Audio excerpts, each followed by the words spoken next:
ब्रेकनंतर बुलेटिनमध्ये तुम्हा सगळ्यांचं पुन्हा एकदा स्वागत आणि काही महत्त्वाच्या बातम्यांचा वेगवान आढावा।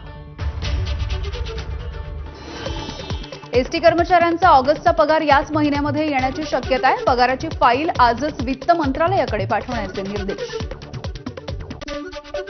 बीडमध्ये जिल्हा परिषदेच्या महिला कर्मचाऱ्यांनी लाडकी बहीण योजनेचा लाभ घेतल्याचं समोर आलंय आणि यानंतर आणखी एक विशेष बाब समोर आली आहे। जिल्हा परिषदेच्या 17 पुरुष कर्मचाऱ्यांनी देखील यामध्ये लाभ घेतल्याचं समोर आलंय।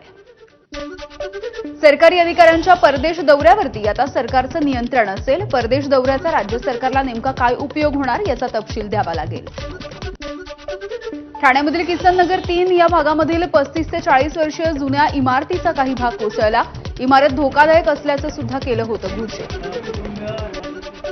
गौरी गणपतीच्या आगमनासाठी केवळ 4 दिवस शिल्लक आहेत। कोकणामध्ये सध्या शाडू मातीच्या मूर्तींना मोठी मागणी आहे। कुशल कारागिरांचा मात्र सध्या अभाव, तरी सुद्धा शेवटच्या टप्प्यातल्या तयारीने लगबगीला वेग आलाय।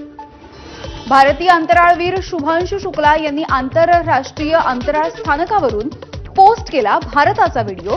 पृथ्वीचं विहंगम दृश्य दाखवणारा व्हिडिओ केला शेअर।